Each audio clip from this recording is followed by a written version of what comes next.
സർക്കാർ മാറിയാലും പോലീസ് മാറുന്നില്ല. പക്ഷേ പോലീസിന്റെ നയം മാത്രമാണ് മാറുന്നത് എന്ന് വ്യക്തമാക്കിക്കൊണ്ടാണ് 2 മണിക്കൂർ നീണ്ട ഉന്നത ഉദ്യോഗസ്ഥരുടെ യോഗത്തിന് ശേഷം ആഭ്യന്തരമന്ത്രി രമേശ് ചെന്നിത്തല അല്പസമയം മുമ്പ് മാധ്യമങ്ങളോട് നിർണായകമായ ചില വെളിപ്പെടുത്തലുകൾ നടത്തിയിരിക്കുന്നത്.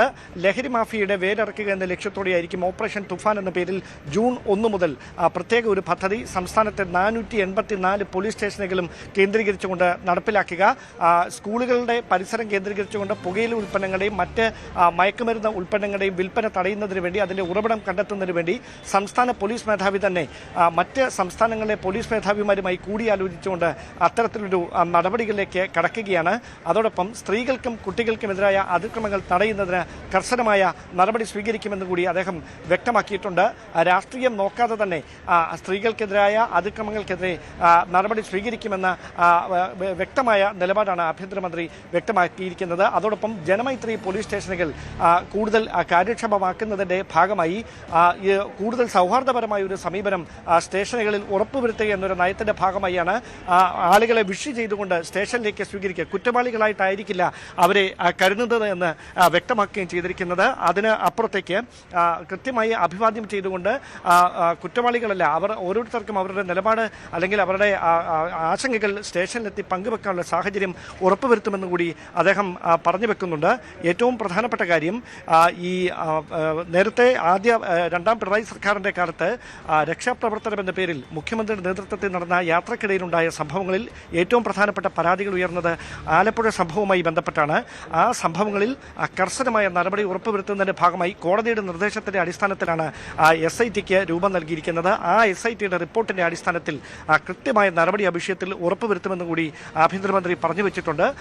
ഏത് തരത്തിലുള്ള പരാതികളും ആശങ്കകളും പങ്കുവെക്കാനുണ്ടെങ്കിലും നേരിട്ടത് ഉദ്യോഗസ്ഥരെ അറിയിക്കാനുള്ള സാവകാശം എല്ലാവർക്കുമുണ്ട്. പൊതുജനങ്ങളുടെയും മാധ്യമങ്ങളുടെയും സഹകരണത്തോടെ അത് നടപ്പിലാക്കുമെന്ന് കൂടിയാണ് അദ്ദേഹം പറയുന്നത്. ഇപ്പോൾ സംസ്ഥാനത്തെ ഉന്നത ഉദ്യോഗസ്ഥരുമായി അദ്ദേഹം പോലീസ് ആസ്ഥാനത്തിന് മുമ്പിൽ ഒരുമിച്ച് ഫോട്ടോ സെഷന് പോസ്റ്റ് ചെയ്യുകയാണ്. തത്സമയ ദൃശ്യങ്ങളാണ് കാണുന്നത്. അതിനുശേഷമായിരിക്കും അദ്ദേഹം സെക്രട്ടേറിയറ്റിലേക്ക് മടങ്ങുക. സംസ്ഥാന പോലീസ് മേധാവി റവാഡ ചാക്കർ, അദ്ദേഹത്തിന്റെ പോലീസ് ഉപദേഷ്ടാവ്, ആഭ്യന്തരമന്ത്രിയുടെ പുതിയ പോലീസ് ഉപദേഷ്ടാവ് A. ഹേമചന്ദ്രൻ, അതോടൊപ്പം ഇന്റലിജൻസ് മേധാവി P.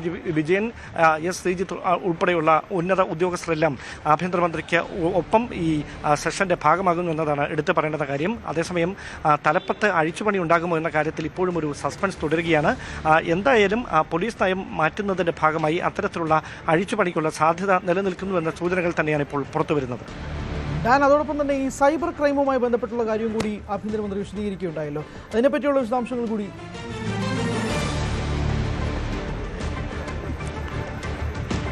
ഏറ്റവും അധികം കുറ്റകൃത്യങ്ങൾ ഉയർന്നു കേൾക്കുന്നത് സൈബർ ഇടങ്ങളിലാണ്. സൈബർ കുറ്റകൃത്യങ്ങൾ തടയുന്നതിന് വലിയ പരിമിതികൾ നിലനിൽക്കുന്ന സാഹചര്യമുണ്ട്. അത് ആൾബലത്തിന്റെ കാര്യത്തിലായാലും സാങ്കേതിക സംവിധാനങ്ങളുടെ കാര്യത്തിലായാലും ഒരുപാട് പരിമിതികൾ നിലനിൽക്കുന്നുണ്ട്. ആ പ്രശ്നം പരിഹരിക്കുന്നതിനായി അടിയന്തരമായ ഇടപെടൽ ഉണ്ടാകുമെന്നാണ് അദ്ദേഹം വ്യക്തമാക്കിയിരിക്കുന്നത്. അങ്ങനെയെങ്കിൽ അതിൽ ആധുനിക സാങ്കേതിക സംവിധാനങ്ങൾ ഉപയോഗിച്ചുകൊണ്ട് ഈ സൈബർ കുറ്റകൃത്യങ്ങൾ തടയുന്നതിന് വേണ്ടിയിട്ടുള്ള നടപടികൾ ഉറപ്പുവരുത്തുമെന്ന് വ്യക്തമാക്കിയാണ് അദ്ദേഹം ഈ വാർത്താ സമ്മേളനം അവസാനിപ്പിച്ചിരിക്കുന്നത്. 2ാം തവണയാണ് ഉന്നത ഉദ്യോഗസ്ഥരുടെ നേതൃത്വത്തിൽ ഇത്തരത്തിലൊരു യോഗം പോലീസ് ആസ്ഥാനത്ത് വെച്ച് നടക്കുന്നത്. അങ്ങനെയെങ്കിൽ ഇനി കൃത്യമായ ഇടവേളകളിൽ ഈ ഉന്നത ഉദ്യോഗസ്ഥരുടെ SP മാർ മുതൽ മുകളിലോട്ടുള്ള ഉദ്യോഗസ്ഥരുടെ യോഗം പോലീസ് ആസ്ഥാനത്ത് വെച്ച് ചേരുമെന്ന് കൂടി അദ്ദേഹം പറഞ്ഞു വെക്കുന്നുണ്ട്. എന്തായാലും 5 അംഗ ഒരു സമിതിക്ക് രൂപം നൽകിയിട്ടുണ്ട്.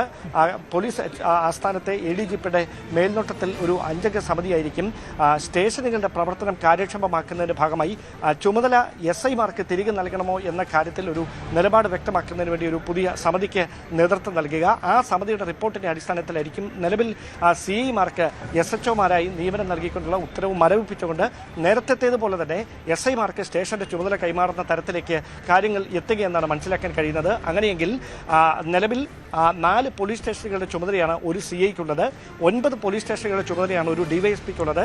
ആ ക്രമത്തിൽ CI മാർക്ക് അത്തരം സമ്മർദ്ദങ്ങൾ നിറഞ്ഞ ഈ സ്റ്റേഷനുകളുടെ ചുമതല നിർവഹിക്കാൻ പ്രയാസം നേരിടുന്ന പ്രായോഗിക സാഹചര്യം കണക്കിലെടുത്തുകൊണ്ടാണ് SI മാർക്ക് തന്നെ നിയമനം നൽകിക്കൊണ്ട് സ്റ്റേഷനുകളുടെ ചുമതല SI മാർക്ക് തന്നെ നൽകിക്കൊണ്ട് 484 പോലീസ് സ്റ്റേഷനുകളിലും പുതിയൊരു നയം നടപ്പിലാക്കാനുള്ള ഒരു നീക്കം ഇപ്പോൾ പോലീസിന്റെ ഭാഗത്തു നിന്ന് ഉണ്ടാകുന്നത്. എന്തായാലും നിർണായകമായ തീരുമാനമാണ് ആദ്യ യോഗത്തിൽ ഉണ്ടായിരിക്കുന്നത്. ഇതിന്റെ തുടർ നീക്കങ്ങൾ എങ്ങനെയാകും എന്നതാണ് ഇനി അറിയാനുള്ളത്.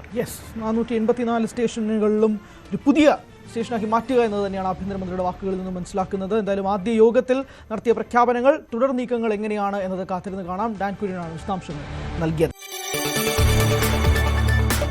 കൂടുതൽ വാർത്തകൾക്ക് News 18 Keralam YouTube channel subscribe ചെയ്യുക.